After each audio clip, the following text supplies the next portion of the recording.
Hi friends, this is Caitlin. Welcome back to my channel. Today I'm using the new Stampingbella Uptown Girl Loves to Sing, pairing it up with this Shake It Off sentiment set to make a super dreamy Taylor Swift card that is straight out of my dreams. So the inspiration is the cover of her book, the Eras Tour book, which I just showed. I have that propped up in front of me at my desk so that I can use it for color reference. And yeah, if you didn't know, I'm a huge Swiftie, and I have been. Her and I are the same age, so I've been a fan since we were both in high school. But yeah, I'm starting out by removing the insert of my Misty, stamping out my image with honeybee stamps intense black ink onto Copic Express It paper. And because it was a fresh stamp, I did stamp a couple times. And if you're using Stampingbella, they are blue rubber mounted on foam. So you need to make sure you're removing your foam insert from your Misty because you don't need it. She's already foamed up. So I started out with my skin tone, coloring in all of the skin. So we're going in with EO4, just starting to map out some of these shadows. I am going to end up going in at the end and giving her like fishnets. So the color on the legs is going to alter just a little bit. But I just love this pose. Obviously, you can color this however you want. But I wanted to go with kind of the classic lover bodysuit with the blue and pink. The inspiration one is really pretty with like an ombre, light pink to like almost maroon. I love that. But yeah, coloring in those shadows, I went in with an E13 to blend out that EO4, then adding in E11 right now and just pulling that color into all of that white space. My marker needs to be re-inked pretty bad. I don't think I have E11, so I'm going to have to look into that. And then E00 is my lightest shade, saving that for the very center of the face. The center highlight points of her legs, just kind of the very top edge of the arms. Here you go. I probably re-inked my markers at this point. That's why there's caps everywhere. And for the legs, even a little touch of that E000, just to make sure that everything blended out really smoothly. For her hair, I decided to go in with some E44 first. Sorry that so much of this is covered up by my hand. I try to film at an angle. But for these really tiny little lines, I was choked up pretty high on that Copic marker, holding it really close to the nib. That gives you the most control for your line placement. But then I blended all of that out, starting with E43. This is kind of my go-to dirty blonde or darker blonde combo. I love the cool tone of the brown that E44 gives. But because she is a very bold blonde, I went in with a Y21 as my highlight, kind of jumping families. And I love how kind of warm and golden this is. I didn't want those little shadow lines to get lost, so I came back in with some 44 over the top because that 21 is so light and has so much colorless blender in it. It can kind of push out your darker colors. So she also needed some rosy blush, some blushy cheeks. So I brought that in. And then now I'm going in with a super light RV91 just to start mapping out the design. I'm doing this in lots of little dots because her outfit is all sequined and rhinestoned. So it'll all be dots anyway. But going in with this really light marker means that I can create a little map and guide for myself. And if anything's not right, I can just draw the other dots right on top of it and no one will have to know. Because though the main part of my bodysuit was still going to be a white base with colored dots, I wanted to come in with some cool gray markers and start adding some shading to the whole bodysuit that would be there under the sequins and rhinestone dots. And then the same for the boots. I'm going to be coloring her boots to match her bodysuit. And so the boots are going to need some shadow too. That C3 was not cutting it. It wasn't giving me enough contrast. So we brought in some C5 and I'm going to blend that out with more of that C3 Here we go. Kind of around the legs, on her back, around her chest, and then on the back side of the boots. I also added just a little hint of a shadow there on the front, just because they are kind of rounded and it just seemed like an awful lot of white space without it. Sorry. So I blended that out with some C1, and then that's when we'll start coming in with the colors. So to get this kind of iridescent look, I did a mix of blues and those RV pinks. So I'm starting out with B95, putting most of the blue towards the outer edges, especially on the hip, and then kind of the outer part around her back, basically.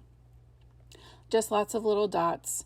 The pink kind of comes down in almost like corset lines, like vertical lines coming from her chest down towards her legs. So I'm just building up the pink color, kind of creating those stripes, blending that out with even lighter pink and kind of pulling that color out. But basically, like I said, you can color this however you want. There's no wrong way. And just don't be afraid to bring in the darker colors, like bringing in this B97, and I think I even grabbed B99 at one point, is crucial to getting the kind of sparkle effect that we're going to be going for. Because if you only have light and medium colors when you add in your white gel pen, you're basically going to have nothing. So having those darker and also brighter, like more saturated colors is really going to help everything to hold up once we add our white dots for all of our sparkles and sequins. And I did the same thing on the boots, but I kept the colors a little more muted, just because in the pictures her boots, I mean, they go, but they aren't identically matching. So to make up for not having the darker blue and darker pink, I brought in more of that C5. Again, having those darker dots of any color is going to help to balance out when we bring in our white gel pen. So here's where I was pretty sure I brought in that B99 just for little hints here and there. Her microphone also got colored with the B99. And now is when I'm bringing in all those little dots. This is a 05 or a 08. I think I used both gel pen, and I'm literally just tapping on white to break up that color, kind of making little tiny dots within my marker dots. So like dot on dot, but it's going to break everything up, and that's what's going to give that sparkle effect. So once I had her colored in, I had a couple different versions of how this card was going to look in my mind. I had die cut like a peachy orange background, but that wasn't fitting right. So I ended up with this really fun pink watercolor stripe from Fawn. And I have this really cool fancy frame die from Pink and Main. And so the combination felt very much like the cover, right? With that like pink and peach, that like lover background. But I wanted like pop behind her. So that's where that silver glitter cardstock came in. So pretty. If I had had the light pink, I would have used that, but I've used it all up out of that pack. And then I didn't want my inner panel to go to waste, and I needed something for her to stand on. So I built her this little cloud stage using the rest of the part that we die cut out, and just adhering that behind the frame. I'm going to add a little bit of a shadow to it so it looks separate and intentional, so that the frame looks like it's continuous around and that this is a little added on stage in the back. I'm going to adhere my silver sparkles down to my card base. It's an A2, 5.5 by 4.25 base. And then I'm taking some packaging that I just ripped down the seams. So now I just have the front piece of my packaging, and I'm going to be trimming this down to also fit an A2 sized card front. This is going to get adhered on the back of our frame. I have used like acetate sheets in the past, but I find using packaging for this style of shaker works really well for me, and it makes me feel better about reusing all of my packaging. Do you guys reuse your packaging, or are you like very strict about your acetate? I'm very curious. So I added foam all the way around the frame as well as under our little stage there. Closing this in because we are going to be adding confetti sequins. You could see there I had a little slip up and dumped confetti sequins all over. I'm combining 4 different shades of sequins all from Pink and Main. I'll have them listed down in the description for you, but there was like a corally pink, a clear, that kind of periwinkle, and then a more hot pink. And again, I think these just fit the vibe of, you know, her outfit and the scene and all of that.